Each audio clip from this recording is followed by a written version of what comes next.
My name is Nikhil Arora, and I'm the CEO of Epignosis Learning Technologies.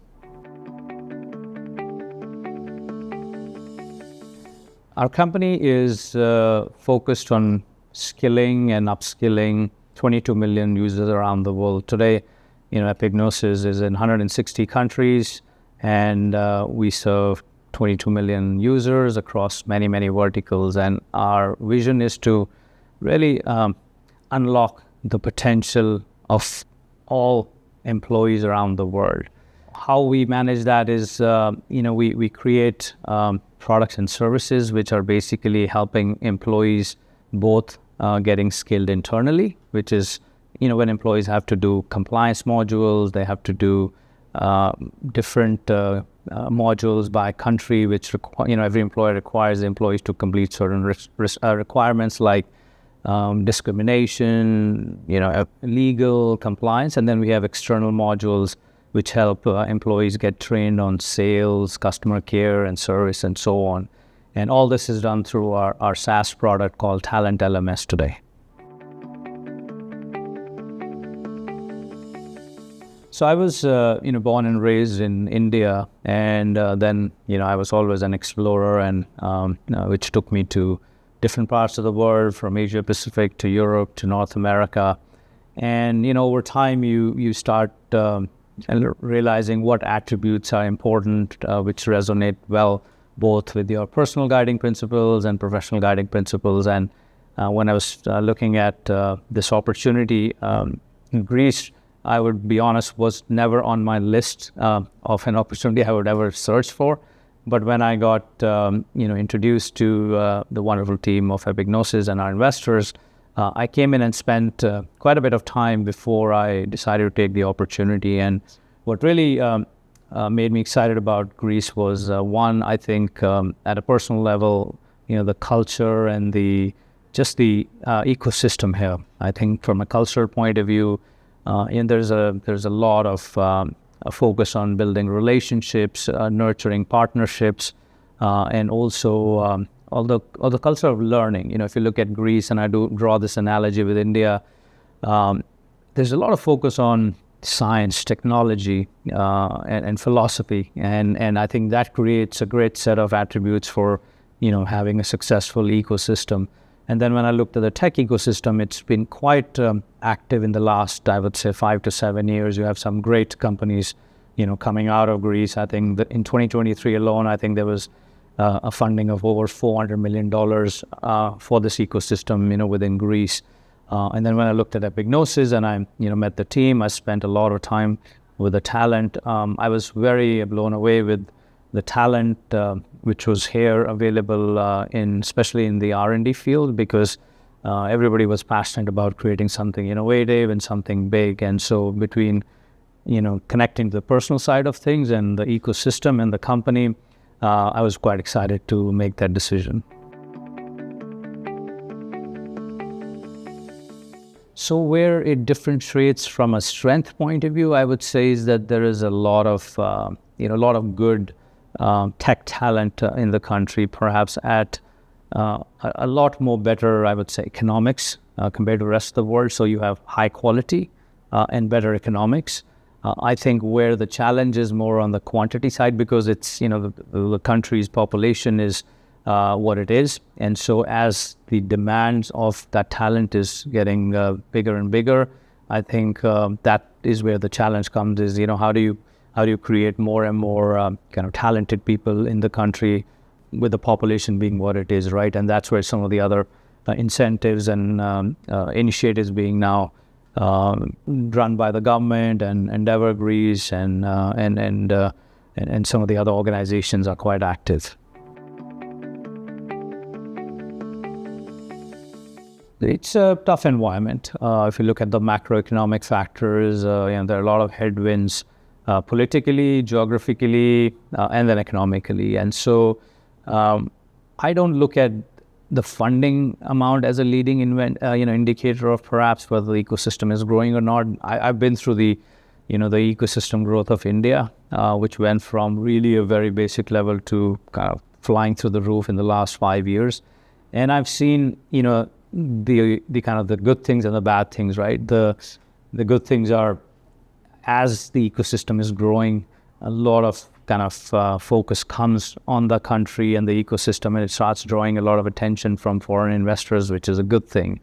The shadow always becomes that everybody starts measuring success as the amount of funding. And I think, the measure of success to me is around, how many good, successful companies, startups are emerging out of that particular country. And if you look at Greece, right, I think one great attribute to point out is that most of the successful startup companies out of Greece are serving non-Greek markets. They're serving, for example, North America, they're serving Europe, and some are even serving Asia Pacific. And so a sign of a good startup is that it's kind of created locally, but serving globally. And that really to me is an exciting thing to look at as a proof point that, that they are able to both use the local talent, but also understand the global problem and scale it. Epignosis, as we look at the ecosystem of skilling, right? I mean, if you step back and say what's happening in the workplace today, it's becoming quite an interdependent and complex workforce system, because just 3 years back, everybody was back remote. Now you have a combination of employees who are remote, who are hybrid, and they're at the office. Secondly, the freelancer or contractors, maybe 3-4 years back, as an average employer would only have 10% of their employees as freelancers or contractors.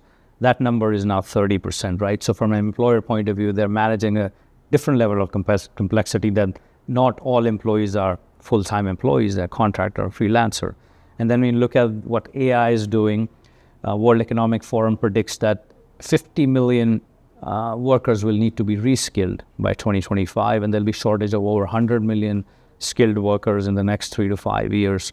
When you put all that together, right, the only thing it points out is that the importance of skilling is going to be very, very critical. And not only from an employee point of view, but also from an engagement point of view, because if you ask any manager today in any company and they say, what is the most important thing for the employee to stay with the company? Are they growing? Are they learning? And so there was a survey done again by World Economic Forum, and they said 9 out of 10 managers say that the employees don't value economics as much as learning. So for them, that culture of learning is important. So for us, this is a huge opportunity because we're just scratching the surface. There's $1 billion of kind of TAM out there in learning, and it's only growing. And with AI coming in, we intend to really scale our opportunity here. Our core product, which is Talent LMS, we are excited, looking forward to kind of launching our next version of it this summer. And for us, it's just, how do we now go from really 22 million users to a much bigger number? But more importantly, how do we help solve this problem with the AI coming in? We have one of our kind of products, Talent Craft, which is very AI-driven product, which helps create automated content, because for skilling, the content is a big part of it. But overall, I think we see it as a very exciting opportunity for Epignosis to really grow and really be the leader in the small, medium-sized space. I think so, and I hope so, because I just share the simple example of what AI has done, right? Like 3-4 years back, if you're in a company and you open a job rec or a project, it would take you months or years to see, okay, do I have the talent within the company? How long will it take me to hire a talent? How long will it take me to skill the talent? With AI now, with the press of a button, right? Today, if I create a job scope or a project scope, with the press of a button, I can find out, do I have the skills internally? How fast will it take me to train those people internally? And I will be up and running in like 2 days, right? And so it's really fundamentally changed the whole dynamics of how we operate. I think Greece has a very strong tech and engineering kind of focus and ecosystem. Some of the great universities, are here. And so it actually, in my view, can change and accelerate, Greece's importance in the overall worldwide ecosystem, because it's so tech focused and it's so kind of have an innovative focus, I think the scalability can really accelerate, the Greece opportunity here. And as you see, some of the startups who are emerging are very much focused on AI here.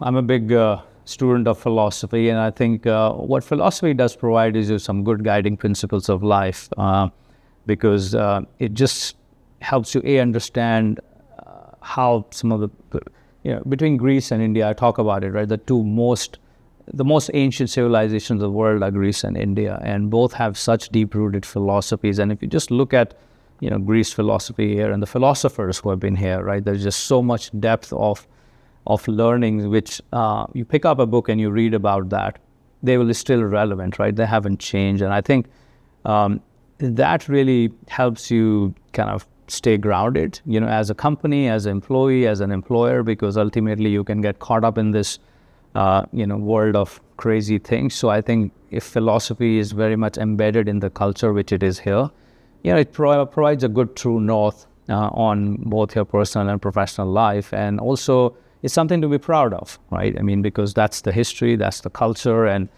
as an employer too, I think it's important for employers to talk about it, to retain talent, to engage talent, because especially the younger generation sometimes does not value philosophy as much as the older generation, and that's where the leaderships can come in and bridge the gap. And philosophy to me is an important leadership attribute because it brings in the soft skilling side of things. When you talk about AI and disruption, the soft skilling will still need to be happen in a human way, and philosophy can really connect that piece well.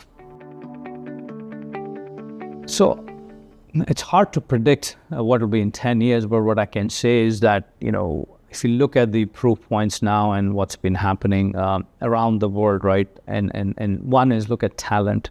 What are the talent hubs of the world? Clearly you got India on one part, in Asia. You have innovation which used to come out of the valley in San Francisco a bit, but within Europe, I think there's kind of Greece, there's hubs around Spain, a bit in Germany, a bit around Holland, but I think the advantage Greece has is just the focus on very good R&D talent, which is already existing here. Two, I think the English speaking culture here, I think because it helps when you're building a product for global scale. So language barriers are not there at all, versus some of the other geographies have that kind of barrier there. And third, also the ability to understand again the global problem, especially in the learning and education field. If you just do a survey, I'm pretty confident you'll find that many of the good companies who are serving the learning world are out of Greece. But they're actually not known as Greece companies. And I talk about when I'm an outsider, I came in, I said, why hasn't the world heard about these great companies who are doing great work in learning?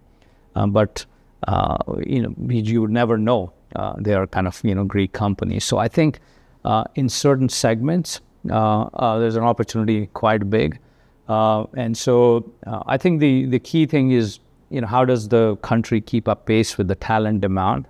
Because as the system grows, you need the talent to grow. And I think that's where some of the initiatives which we've been talked about will be important, because when the companies start setting up, ventures here, as they grow and triple, they would need more in people.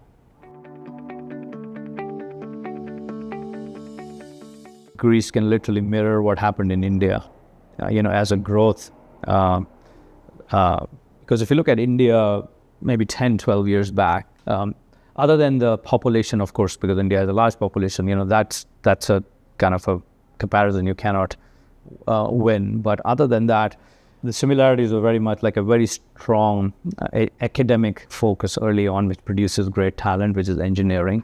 And what was lacking was a great kind of an ecosystem of promoting startups, because like India, Greece culture is very much like, you get a good job, and that was measure of success, because the older generation used to be wanting to be conservative, and that was, the risk-averse stuff.